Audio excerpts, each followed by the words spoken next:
We read John 3:16, Romans 5 and 8. Now we're going to read John 13:34. And it says, "A new commandment I give unto you, that ye love one another as I have loved you." And Sister Angela actually touched on agape love this morning.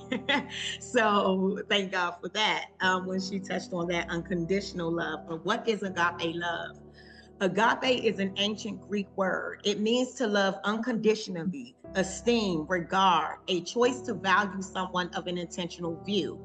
So in the Greek culture, the word agape actually was not used as common. When I did my research, it doesn't really say like why, but I believe it's because due to the action that's attached to the word. So you have agape the word, then you have agape the action. So it's an unconditional esteem, regard, and a choice to value someone's of an intentional view. So that's what agape means. So when we use agape love, we're talking about the love from God and the love of God, which is unconditional, selfless, sacrificial action attached with the love. So although we have like the love of being unconditional and the selfless part and the sacrificial part is like the action of love. And then we have three types of love that is common today. But the three types of love from ancient Greek is the eros love, which is like the romantic love, like from a husband and a wife type of love. And then we have the philia, I believe it is, love, which is like the brotherly friendship love. But they share like the values. They trust and support each other. So they are all like able to connect based on their similar interests. So they could be family, loyal friends, school friends, co-workers, but they have something in common that bonds them together for their common goal. Okay. And that's like, I use the team right there for like a kickball team or football team or whatever you call it, basketball team, they have love for the game, things that's in common. Then you have, which is family love. So that's like a natural love, a bonding of family members, same heritage, culture, household. They hold values, customs, and things like that together. It also can be with adopted children, because they are introduced to like their family structure. You know what I mean? There is an instinctive environment. So you see, I put a bunch of people right here, and that's like that storage love, that family type of love. That's like, oh, we get together on holidays, or someone just had a baby, so we're going to get together. Like my niece had a baby and we got together, I was virtual, but we got together, to celebrate that. So we celebrate customs and things together. And these are like the common type of loves that we see every day.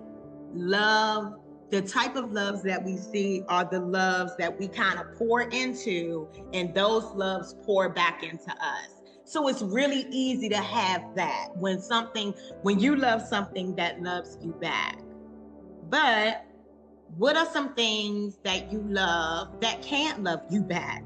But things that you particularly are like, you know what? This is something that I absolutely physically cannot love me back, but I love it. And I have some on here on the screen, from food, shoes, music, TV, shopping, money, purses, video games, jewelry, things like that. These are things, when we think about it, jewelry is expensive. It breaks the bank, but we love it.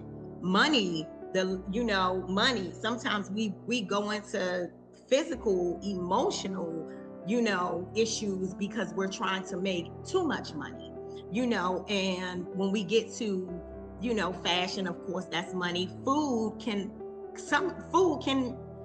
be a killer of us, but we love it. We'll go eat it. Too much sugar is bad. Too much carbohydrates. Too much too much of fried foods and things like that. Those are not good for our body. It breaks us down in so many ways, but yet we still go to that food and we give it the love. We show up every day or every week or every month or when we're on vacation without regard, without esteem, like as in, hold on, like up here, that's why I wanted to do this. Up here, when we talked about the different types of love, and what agape love is, unconditional and selfless. We selflessly go and make sure that we, go to concerts, and I'm not saying that these things are horrible, but we show things that can't love us back, the agape love. But when it comes to Christ, let's see what type of love Christ had for us. So while we were yet sinners, Christ died for us, Romans 5:8. The understanding of this scripture is so strong because it shows unconditional love, compassion, and a true sacrificial offering of life. Jesus loves us so much that he died. There are people who love Jesus and others who deny him, even in sickness and in death. Yet willingly and humbly, Jesus died for us. You know what I mean? So, and then when we say, with our mouths, like, we love Jesus, I love Jesus, I love Jesus, yet we deny the plan that he has for our lives. It's almost like that food that we love that can't love us back, that TV that we love that can't love us back. We're giving over the things like our own will and our own desires, and we're kind of rejecting the other part of Jesus, So yet he willingly, humbly died for us. And this is agape love. That is the type of love with Jesus. Some people, when I was doing this study, and I was like, dang, Lord, some people literally is going to their grave. Like, they are in the hospital, in hospice right now, and refuse to repent, refuse to cry out to God, refuse to ask Jesus to come into their life. Yet he died on the cross for them. And now when we think about Jesus dying on a cross, we've never been in that type of physical agony, right? But put yourself in that physical agony. Let's just say, not going on a cross, because I don't want to use that as an example, but let's say that for your coworker, or that person that cut you off, or in traffic, or that person that's giving you heartache and headache right now, that your spouse, your child, whatever the case may be, and let's say you had to right now go stand in front of a firing squad and they just take you out. You know what I mean? Take you out. While someone's spitting on you, while they're kicking you, while they're hitting you, while they're telling you you're a liar. When I don't know about you guys, but I know if somebody called me a liar and I know I'm telling the truth, I'm like, I know I'm telling the truth. I'm not no liar. You better stop playing with me. But yet they're calling you a liar. They're going to infinity think you're a liar, but you still say, go ahead, let me have it. That's love. That's the type of real love that Christ is looking for, in us. Now here, this right here is it. I said it was going to be short, but agape love is required, especially when people are unable to love you back on a daily basis in every situation. And we're talking about just people now, but not those things, And the scripture, Matthew 5:44 says, but I say unto you, love your enemies, bless them that curse you, do good to them that hate you, and pray for them which despitefully use you and persecute you. If you've been on the chat, I've faced uncomfortable situations in my life recently, but God is calling me to love. He says, love those that hate you. And it doesn't feel good. It's going to feel like those things that you love that can't love you back. And when we're places with people that we don't understand, even in traffic, you might be on your way trying to get to the place where you like, Jesus, I got to get here or else, I'm going to lose my job or something. And someone cuts you off and says horrible things to you.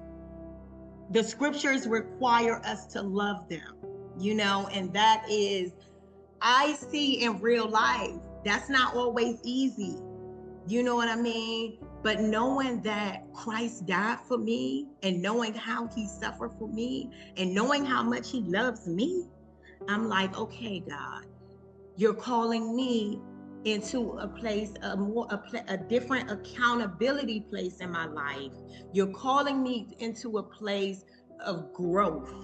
Because to forgive somebody that lied on you, to forgive somebody that says horrible things, to forgive somebody to try to make you lose your job, lose your place, or, someone who is a friend and they become a foe, you know what I mean? And they know all of your deepest, darkest secrets or whatever, and they go running telling people, you still have to love them too.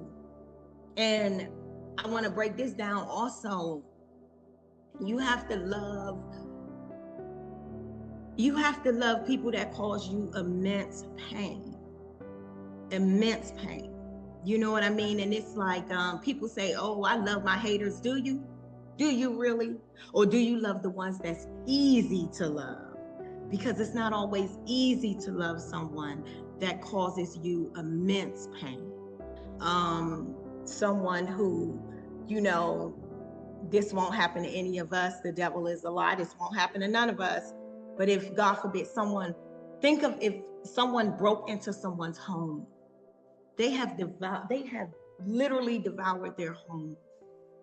Forgiving somebody like that, forgiving someone that did horrendous things to you. Even you guys, I'm sure, can think of other things that has happened to you, with other people growing up, parents, aunts, uncles, grandfathers, whoever the case may be. We must forgive them and love them like God loves them. And more importantly, we need to show agape love, not more importantly, because I don't think it's more important, but we got to show agape love to ourselves.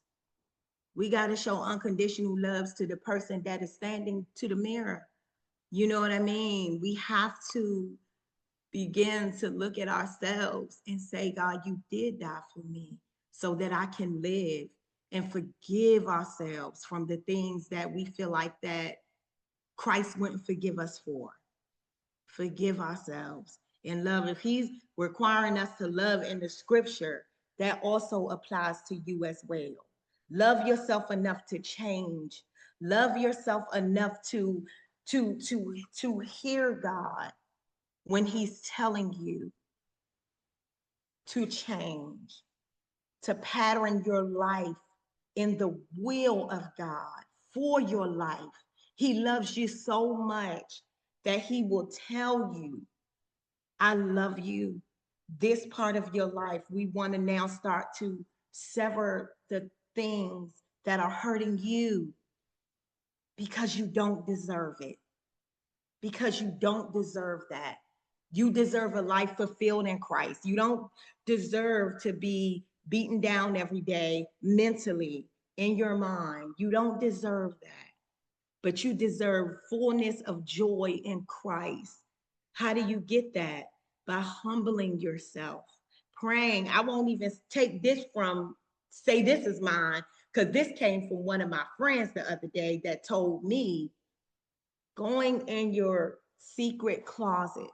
And I'm like, my secret closet, like, and when he said prostrate, I said, oh, wow, my mom told me that, to prostrate before God. As you pray to God, prostrate before him. But when my friend was telling me your secret place or your secret closet, this second time, because my mom told me that, but when he said your secret place, I was like, huh? And he said, he said this, go in your bathroom or your closet where you have absolutely positively nobody and no distractions around you. And he said, this is coming from my friend. He said, take your your writing pad, your pen, your blankets or whatever, your blanket, your not your blankets and all your stuff, but just your writing pad, your pen, and a blanket or something to sit on the floor and begin to pray unto God and begin to, as God begins to pour on you, you're going to pour out in writing. You may not write, but that's just an idea. But for God to begin to pour into your life. And that's just what I felt today. Actually, I was doing this for this project I'm doing for something else. But when I found out that like they needed a speaker today, I was like, they said, you want to speak? Yes, I want to speak. I was like, I've been working on something. Hey, thank you, Jesus, that I gave, that I was obedient to the Lord in Bible study, because spending that quality time with Jesus is for real. It's real. And when you do, like I was spending time with him myself this week. And I didn't even know about this at the beginning of the week. But I thank God for it. And it was laid on my heart. So that's all I have. I love y'all.